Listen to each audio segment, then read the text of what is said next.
Inilah gambaran tentang JSOWC, senjata di mana kelompok penyerang kapal induk Angkatan Laut Amerika mengubah presisi menjadi kehancuran mutlak serangan yang membuat Houthi tidak pernah menyadari apa yang menghantam mereka hingga semuanya meledak serempak. Pada 28 April, armada F-18 dari USS Harry S. Truman meluncurkan serangan kilat multigelombang yang terkoordinasi jauh ke dalam wilayah Yaman. Serangan ini dimungkinkan berkat kehadiran senjata presisi canggih tersebut, dan keberhasilan seluruh operasi bertumpu pada apa yang terjadi hanya dalam hitungan menit. Pada pukul 4.40 waktu setempat, gelombang serangan pertama melintas rendah dan nyaris tanpa suara di atas Laut Merah, sebelum berbelok menuju target mereka. 8 sasaran telah lebih dulu diprogram ke dalam sistem misi masing-masing pesawat.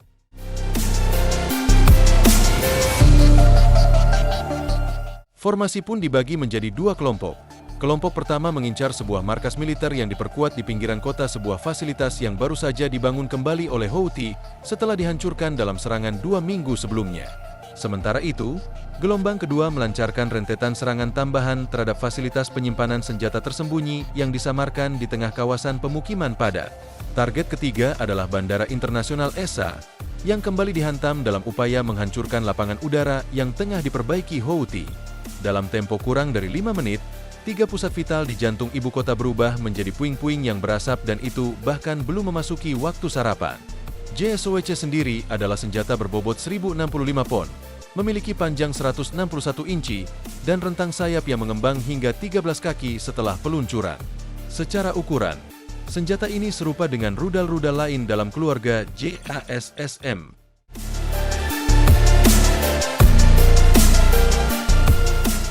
Namun, keunggulan utamanya terletak pada kemampuan uniknya yang membedakannya dari varian lain.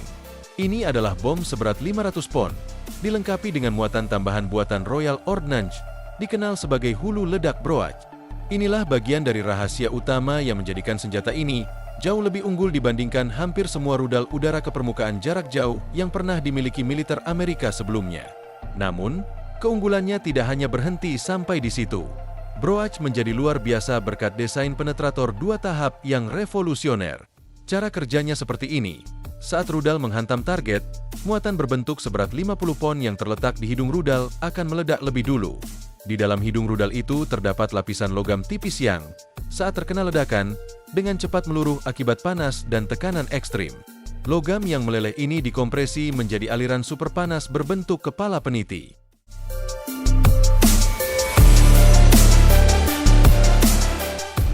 Aliran lava mini ini memiliki kekuatan sekitar 2,5 kali lebih dahsyat dibandingkan penetrator klasik seperti Blue 109 Bunker Booster.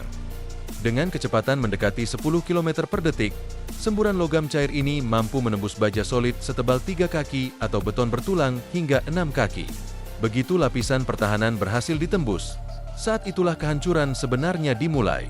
Dalam waktu hanya 5 milidetik setelah penetrasi, muatan utama seberat 450 pon mengikuti jalur yang telah dibuka oleh aliran logam cair tersebut. Setelah tertunda sepersekian detik untuk memastikan posisinya sempurna di dalam target, muatan utama meledak dengan kekuatan luar biasa. Siapapun yang berada dalam radius 2 meter dari titik ledakan akan menghadapi tekanan lebih dari 5.000 PSI, angka yang mustahil untuk bertahan hidup. Bahkan dalam jarak 10 meter, tekanan 800 PSI tetap akan mematikan.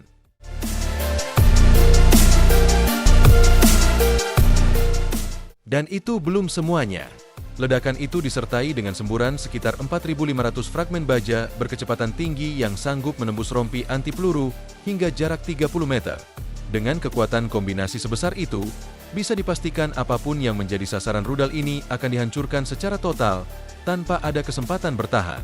Pada pukul 7 pagi, pesawat-pesawat tempur sudah dipersenjatai kembali, diisi bahan bakar, dan siap meluncur untuk serangan lanjutan.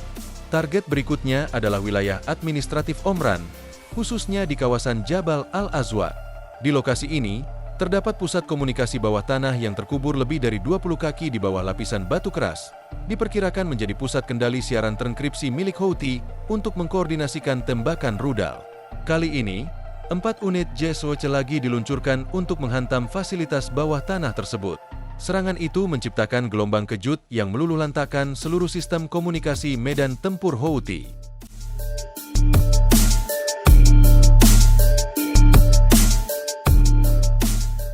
Penargetan dilakukan dengan sangat presisi, menggunakan amunisi berpemandu laser yang diarahkan tepat ke lubang ventilasi, lorong tangga, dan bunker yang diperkuat, memberikan musuh nyaris tidak ada waktu untuk berkumpul kembali atau menyusun perlawanan.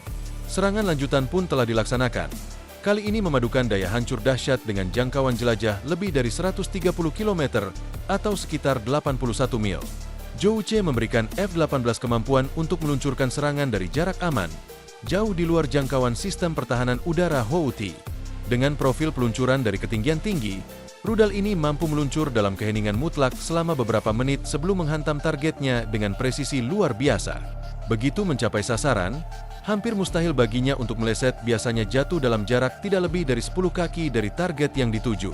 Ini membuat JSOWC ibarat peluru penembak jitu, tetapi ditembakkan dari pesawat tempur.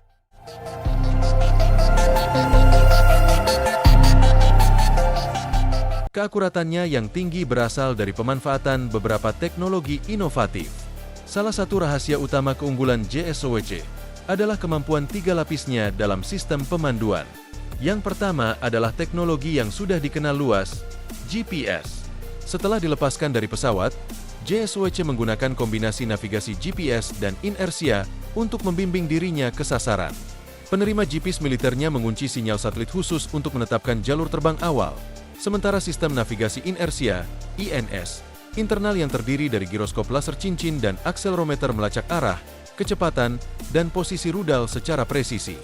Bahkan jika musuh mencoba mengacaukan sinyal GPS, kombinasi GPS INS tetap memungkinkan JSOWC menempuh perjalanan sejauh 81 mil dengan akurasi dalam kisaran 10 kaki.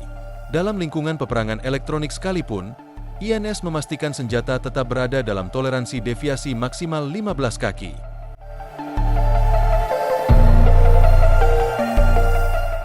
Dengan algoritma pengikut kontur medan dan sistem kontrol permukaan, rudal ini mampu menyesuaikan lintasannya untuk menghindari rintangan dan memanfaatkan fitur geografis untuk tetap tersembunyi dari radar musuh, membuatnya jauh lebih sulit untuk dicegat. Namun, konfigurasi GPS INS ini sebenarnya sudah menjadi standar selama lebih dari 1 dekade. Digunakan dalam berbagai sistem seperti bom bunker booster dan amunisi JDAM. Yang benar-benar membedakan JSOWC adalah lapisan kemampuan tambahan berikutnya. Mungkin tidak begitu terlihat jelas, namun di bagian atas hidungnya tersembunyi sensor inframerah pencitraan canggih. Sekitar 30 detik sebelum mengenai target, sistem ini diaktifkan. Pencari inframerahnya mulai memindai permukaan di bawah, lalu membandingkan citra yang dilihatnya dengan gambar referensi area target yang sudah diunggah sebelumnya oleh perencana misi. Sensor ini memiliki resolusi yang sangat tinggi, mampu membedakan antara truk sipil dan tank lapis baja, atau membedakan kapal kecil dari bunker tersembunyi hanya dari panas yang dipancarkan oleh generator aktif. Jika target ternyata berpindah dari lokasi awalnya, sensor inframerah ini bisa secara otomatis memperbaiki jalur dan mengunci ke posisi baru, memastikan rudal tetap menghantam sasaran dengan ketepatan lebih tinggi dari 10 kaki. Kemampuan ini memberikan JSOWC keunggulan mutlak dibandingkan JDAM klasik, yang buta selama fase terminal dan bergantung sepenuhnya pada GPS. Dengan teknologi hybrid canggih ini, JSOWC menjadi senjata presisi tinggi yang mematikan dalam setiap tahap penerbangannya. Sistem senjata sebelumnya sangat mengandalkan koordinat GPS, yang kadang bisa saja sudah tidak relevan dalam hitungan jam di medan perang modern.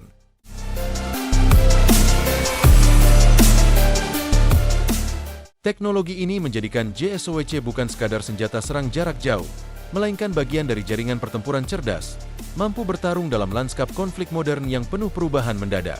Apapun yang dilemparkan oleh Iran ke tangan Houthi, kendaraan lapis baja baru, radar mobile, atau peluncur rudal tersembunyi tidak akan berarti banyak. Karena JSOWC akan selalu tahu di mana musuh berada, dan akan selalu menghantam dengan presisi mematikan. Link 16 adalah jalur komunikasi data terenkripsi yang sangat tahan terhadap gangguan, memungkinkan operator untuk memperbarui misi rudal JSOWC di tengah penerbangan melalui koneksi digital yang sangat aman. Dengan teknologi ini, pengendali udara dapat mengirimkan koordinat target baru, mengubah titik serangan, atau bahkan mengalihkan rudal ke sasaran lain tanpa harus membatalkan misi awal-awal. Kemampuan ini menjadi sangat krusial dalam situasi di mana target bernilai tinggi atau target yang bergerak cepat baru ditemukan setelah rudal diluncurkan.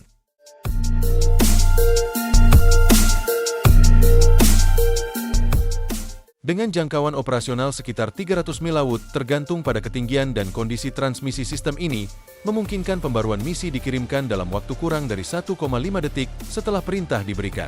Artinya, seorang komandan di atas USS Harry S. Truman dapat mengarahkan rudal JSOWC yang sedang melaju, mengalihkan serangannya dari bunker yang telah dihancurkan ke pos komando bergerak yang sedang mencoba melarikan diri dari zona kehancuran semuanya tanpa mengharuskan pilot untuk kembali berputar dan melakukan serangan kedua. Namun, para pilot ini tidak berniat memberi kesempatan kedua kepada pasukan Houthi.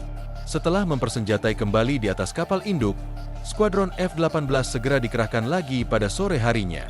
Kali ini target mereka adalah wilayah Gubernur Marib. 4 Super Hornet terbang rendah, memotong udara panas, dan menghancurkan 4 instalasi Houthi yang sebelumnya dianggap aman.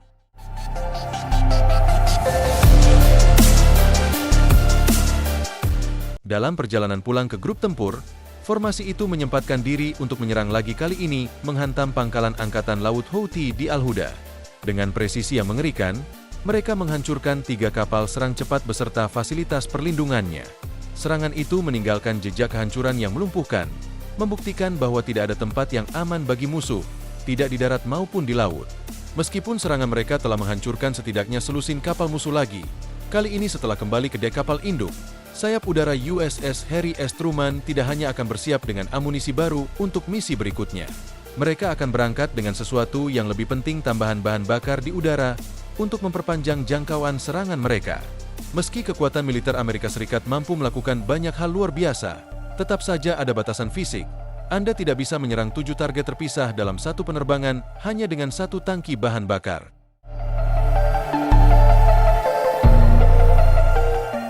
Beruntung, F-18 Super Hornet dilengkapi dengan sistem pengisian bahan bakar yang sangat fleksibel. Secara internal, setiap F-18 membawa sekitar 10.860 pon bahan bakar, tersebar di berbagai tangki yang tertanam di dalam badan pesawat dan kedua sayap. Namun, untuk misi jarak jauh seperti ini, mereka juga membawa 3 tangki bahan bakar eksternal tambahan, 1 di bawah masing-masing sayap, dan 1 lagi di bawah garis tengah badan pesawat yang bersama-sama menambah kapasitas hingga 8.000 pon lagi. Meskipun begitu, bahkan dengan kapasitas maksimum, tidak cukup aman untuk menjangkau semua target dan kembali tanpa risiko kehabisan bahan bakar. Disinilah peran vital sesuatu yang disebut body POD. Jika Anda memperhatikan dengan cermat pada beberapa jet F-18 dalam misi ini, Anda akan melihat bahwa mereka tidak hanya dipersenjatai dengan bom. Tergantung di bawah bagian tengah badan pesawat, terpasang sebuah POD pengisian bahan bakar udara model A-42R1. Dari perangkat ini, sebuah selang sepanjang 30 kaki tergantung ke belakang, diakhiri dengan keranjang kecil berbentuk cincin. Dalam proses pengisian bahan bakar di udara, pesawat penerima akan menyelaraskan posisi tepat di belakang jet tanker, memperpanjang probe bahan bakarnya dari hidung pesawat, dan dengan hati-hati memasukkan ujung probe tersebut ke dalam keranjang. Begitu kontak terjadi, bahan bakar mulai dipompa dengan kecepatan hingga 1.500 pon per menit. Bagi para pilot, ini seperti melakukan tarian akrobatik di ketinggian 20.000 kaki. Kedua pesawat harus bergerak dalam harmoni sempurna, sayap bergoyang lembut, mesin dikendalikan halus, dan setiap koreksi arah dilakukan dengan presisi mutlak. Selama 2 hingga 5 menit, kedua pesawat harus tetap dalam formasi sangat ketat, menjaga jarak tidak lebih dari 75 kaki satu sama lain, sambil melaju dengan kecepatan sekitar 250 knot.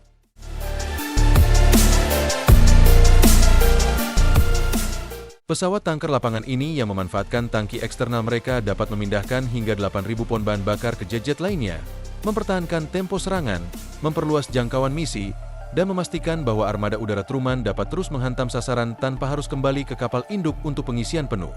Dengan penggunaan sistem ini, radius tempur F-18 meningkat drastis dari sekitar 450 mil laut menjadi lebih dari 700 mil, bergantung pada berat muatan dan profil misi yang dijalankan. Kemampuan ini memberikan para penerbang kebebasan untuk menyerang lebih dalam ke wilayah musuh, berpatroli lebih lama di atas target, dan pulang ke kapal induk tanpa bergantung sepenuhnya pada tanker dari Angkatan Udara. Namun, teknologi ini bukan tanpa kompromi. Saat sebuah F-18 berfungsi sebagai tanker udara, itu berarti menambah hambatan aerodinamis yang cukup besar, mengurangi kecepatan manuver, dan mengorbankan kapasitas membawa persenjataan berat. Selain itu, proses pengisian bahan bakar di udara selalu mengandung risiko. Satu kesalahan kecil saja baik dari pilot tanker atau penerima bisa menyebabkan probe pengisian bahan bakar patah, atau lebih buruk lagi, merobek drogway dan mengacaukan seluruh operasi. Meski begitu, risiko ini diterima Angkatan Laut sebagai harga yang layak dibayar demi memastikan operasi serangan dapat terus berjalan tanpa jeda. Malam itu, formasi F-18 hampir menembus perbatasan udara Saudi, mendekati SAT. Dua jet Super Hornet yang dipersenjatai dengan bom Paveway melesat melintasi langit malam, mengirimkan bom-bom presisi mereka ke sebuah gudang amunisi yang telah lama diketahui tersembunyi di daerah pedesaan. Sementara itu, 6 F-18 lainnya melanjutkan misi mereka menuju target utama kota Hazam. Di sana, 12 serangan presisi mengguncang kota itu tanpa ampun, membawa rasa hari kemerdekaan Amerika berbulan-bulan lebih awal dari seharusnya. Dalam satu malam, 3 pangkalan militer Houthi diluluhlantakan, 2 fasilitas penyimpanan amunisi dihancurkan, dan sebuah kompleks bunker yang dibentengi dengan berata pun akhirnya roboh di tengah kobaran api dan reruntuhan. Tanpa sistem pengisian bahan bakar badi POD ini, operasi seperti itu akan mustahil. Medan yang begitu luas, target yang tersebar, dan kebutuhan untuk mempertahankan kecepatan serangan tidak mungkin bisa dilakukan dengan pesawat yang harus terus-menerus kembali untuk pengisian bahan bakar.